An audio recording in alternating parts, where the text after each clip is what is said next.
Hi guys, welcome back to my channel. My name is SD from SD in Sweden. You are watching me. I'm gonna create a live video and tell you about car rental in Thailand and also the when driving in Thailand. What are the things that you need to take note of before you go to the rental company to rent a car? All right, so if you are into this is the video for you. If you are new here, consider subscribing. The button is just below here. When you subscribe, you get to meet me live, sometimes on randomly right now because I'm traveling. I only do that when I'm able to get access to Wi-Fi because it's much faster. So today we are having a relaxed day. I was thinking I want to take a day off from all the visiting. So 2 days ago we rented a car, and these are things that you need to think about when you rent a car. Whether a car is whether do you have an international driving license. So luckily I'm a Singaporean. So Singaporean people, if they have a driving license, so in Thailand it's considered international driving license. However, if you are in Europe and you have this driving license from your country, it is not necessarily considered as an international driving license here. So make sure you check under the website. There is a website which you can Google, and it's called Thailand International Driving License, and then check whether your country driving license is usable as an international driving license here. That is the first thing you have to do. And secondly, usually when you rent a car in Thailand, you have two options. One option is that you pay a deposit, which is quite a lot of amount of money. For a scooter, if you're driving a small scooter, about 150 cc, they will ask you for 3,500 as a deposit if you do not feel comfortable of leaving your passport there. But if you feel like you want to leave your passport there and save this 3,005, maybe you should think twice, because when you rent a motorbike or car in a rental shop, um, they some of them are quite tricky. So it's better you take pictures on all angles. If you can go down and examine the car properly, look at the car, if there's any scratches or if there's anything is wrong both inside and outside, take a picture and get the person to who rent you the car, to verify, and then you take and he take, so there's no argument later on, right? So this is what you can do to protect yourself. And also usually this car company, if they were to uh, have a renter, I would ask for you to rent on a car rental close to the one that you have near your hotel. The one that we have is just next door, and I have Googled this company, and they have quite good review. So that's why I decided to rent there instead of going downtown. Right, my hair is in a mess. Okay, so and also there's another option is that you can get the hotel people to recommend you, or sometimes the hotel itself has car rental services, so you can always ask them. Usually the rates are slightly better if you go out by yourself and ask for rental.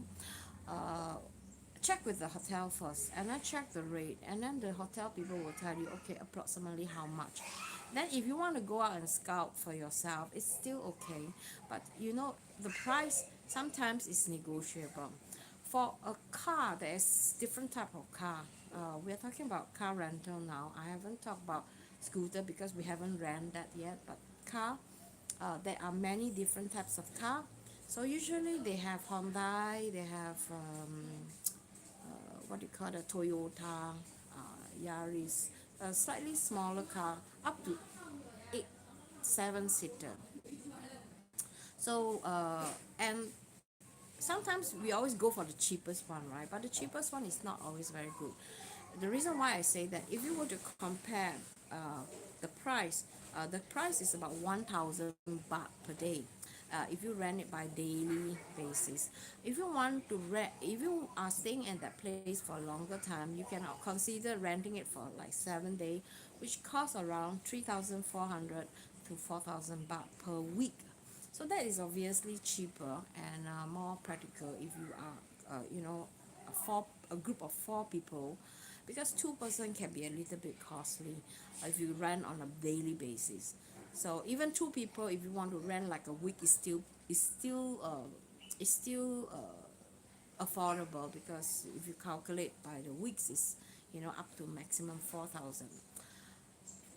I would suggest that the car rental, choose for the average price one, and then examine the car, because sometimes it looks so nice on the online, but then when you go there, it becomes like a crappy car, and they offer you all kinds of price, right? Don't believe that. Go there and check out the car, check out the condition yourself. Usually around 1,000 and above, the car are much better, and you want to drive a car that is much better with good brakes, because especially in Phuket, there's a lot of uphill and downhill. So you want to make sure that all the feature in the car has very good brake. It's auto, preferably. Then you don't have to panic, right? Going up and down the hill, especially. So you just step on the gas and it just go by itself, which I would strongly recommend. Cheaper car, if you were to look at some cheaper car, they are not so new, and sometimes it might give you trouble. So at the end, you might have to pay more.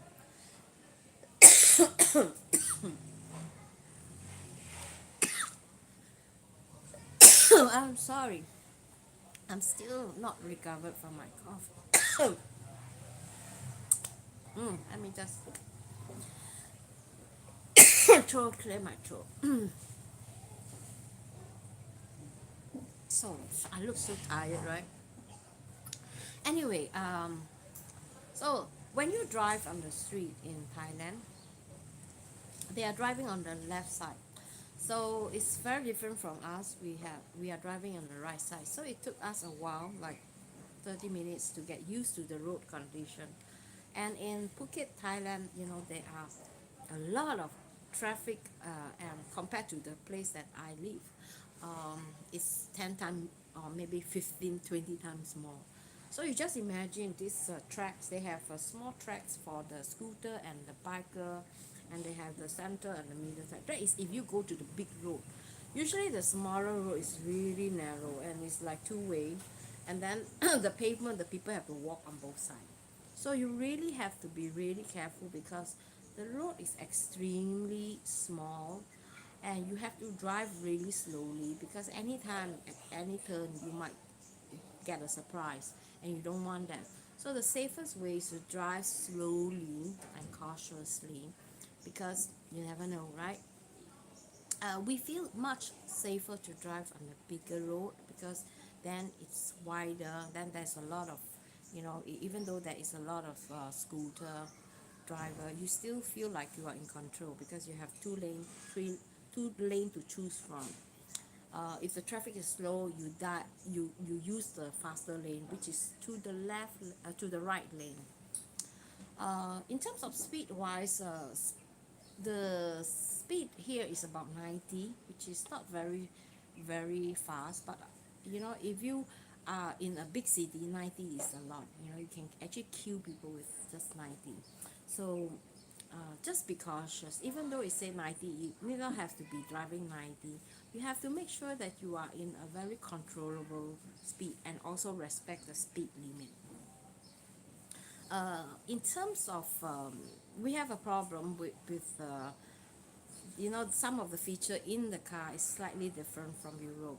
So we have some problem with the windshield at night, because you must understand, outside is hot, and if your car air condition is really good, then the chances is when you start driving, you start to feel like there's misty in the car and you cannot see what's in front.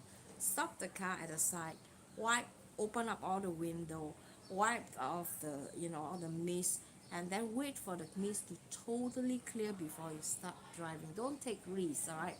Because you can end up in serious accident if you can't see and if there is cows in the traffic just right in front of you. And don't do that, just park on the side. And the one thing really good about Thailand is parking is for free. And I noticed that you can park literally anywhere unless it's like the red zone. If they have a red line at the center, that means you cannot park. A yellow one you can park but a short while. And also if it's a white one, which means to say you can park at literally anywhere. So if you have a problem with the car, just go to the side and park there and examine your car. And it's much easier if you are working on the bigger road. In the smaller road, if something is wrong, you have to make sure that you have to park a car that is safe so you will not take up the lane. So always there are always small lanes that is at the side. So take a look, and see which lane is like easy accessible and for you to come out, because you don't want to reverse your car all the way out. Usually small road, they allows you to like make a angle turn so you can come out again. um, it's very scary from the first minute we sat in the car the first hour, because uh, what all you see is just traffic. So what you I would advise you to do is to stay calm. All right, stay calm and just take it easy, and make sure you are careful. You have to think, I don't want to get into trouble, right? So as long as you are driving carefully, safely, and make sure you double check. You watch one and then you watch another time, because sometimes anything can happen, right? So I always advise LG, and if we don't have like a data, with the GPS, it's okay, because you can use a GPS as long as the GPS map is working, so you can get your partner to navigate you and keep the driver informed. Like in 200 or 500 meters ahead, you have to turn left or right. Don't wait until the last minute, because sometimes when you last minute, people might panic, and then you might get into trouble. And even though if you might overtake, you drive far too much before the turn, so you can always come back. Don't worry, you have plenty of time. And the good thing with rental car is that you have the freedom. You don't have to go by a travel group. You have the freedom to decide where you want to go and how long you want to spend your time. You don't have to like keep looking at the clock, right? And say, do I have to wait for the rest? At the end, actually, if you want to book like a package tour, if it's a big group, you are actually waiting for each other all the time, which is really frustrating, because come on, 7 hours, you spend like 1/4 of the time waiting for people. It's really a waste of time, right? So that's the one thing good about renting a car. And another thing is that because Thailand is very hot, so it's much more uh, comfortable if you have a driving license. Rent a car instead of renting a scooter. I know renting a scooter can be very cool and exciting and all that, but I felt like it's not worth taking the risk, because if you're not used to this kind of cows, if you're from Vietnam, it's okay. But if you're from Europe, no, don't do that, because first of all, it's on the left, and secondly, the traffic, the behavior here, you don't know.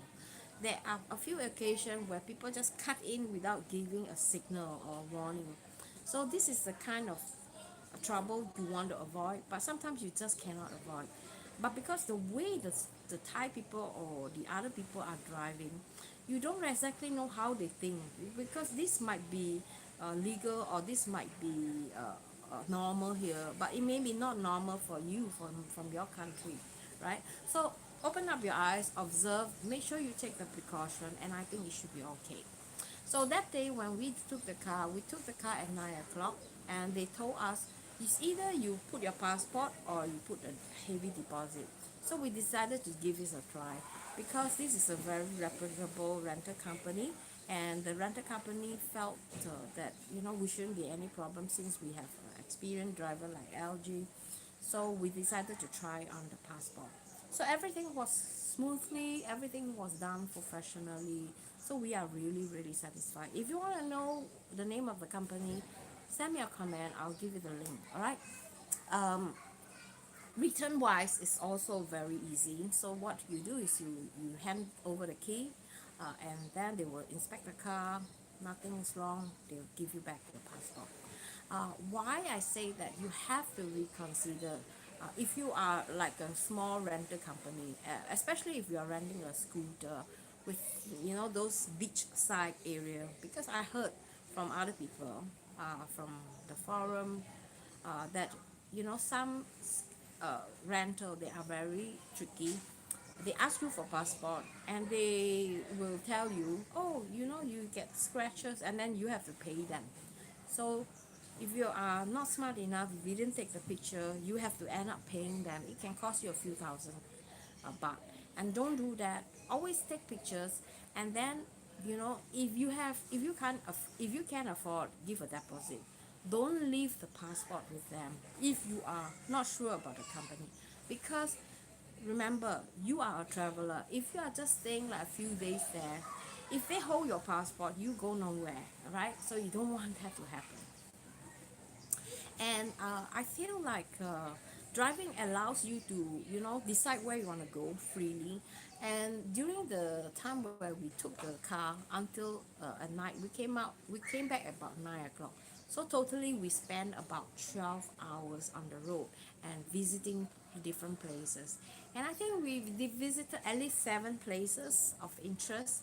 So within such a short time, within 12 hours, we can do so much things, and we could relax. We could go to the market, we spent some time at the beach, we went to the big Buddha on the mountain, we went to, play with the elephant, we went to shop at the local shopping, like a supermarket.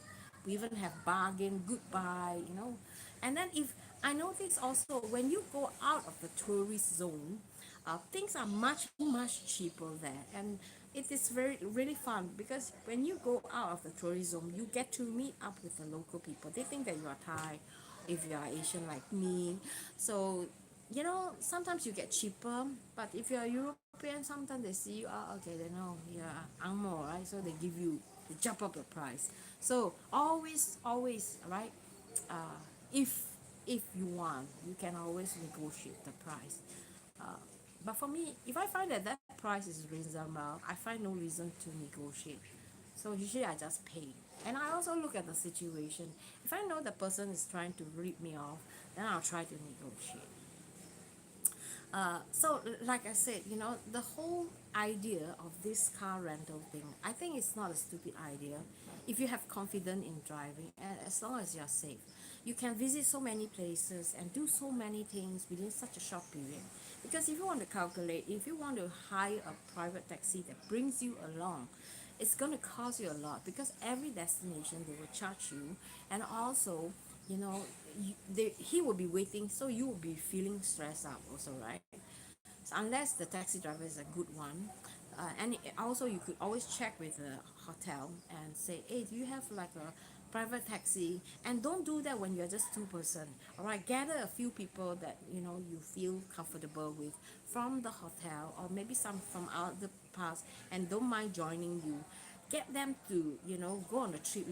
If you guys can click, get them to go on the trip, rent a car together, and everybody agrees on what they want to do, and you can compromise, and then just do it, because it's much cheaper.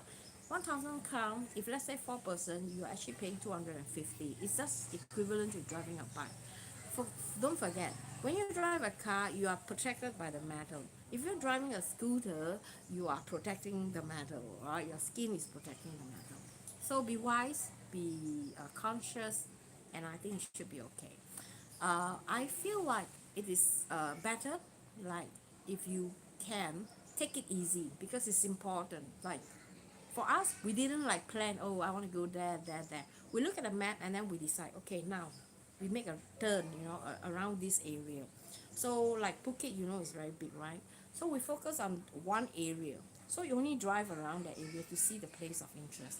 Luckily, we are staying in Qatar, because Qatar is very close to all the place of interest. And why I say that, because we notice, we talk to some local people, and the local people straight away they recommend, oh, this is the best part of Phuket you should go. You can see so many things within such a small area. So start on with that, and then go, because sometimes shit happen. Weather can change. Here is like literally every hour. Sometimes you can get sunny, like in the morning. Usually it's really sunny. From 7 onwards, you already get sun. So I usually like to plan, like if it's a scrappy raining day, rent a car. It's not a bad idea, because you can't spend that day on the beach, right? So you must well do something indoor. So by going to places like this, you are able to control. Okay, I see that the cloud is dark there. Okay, let's go by the opposite direction, the sunny part. You see what I mean? So sometimes these are things that you take note and you are aware of, and then you extending your holiday and depending on the weather. So I want to make sure that this is like a enjoyable and productive trip, and always don't like, I want to go here, I want to go there, this and that. No, just go with the flow. If you miss, that's what happened, because we actually drove 2 times by mistake, and then we drove and then, oh, we passed by that place. But never mind. All right. So guys, I hope you guys enjoy this video, and I hope you have a feel about how car rental is like if you do that in Thailand, and what are the road conditions is like, and what to expect when you are renting a car. All right.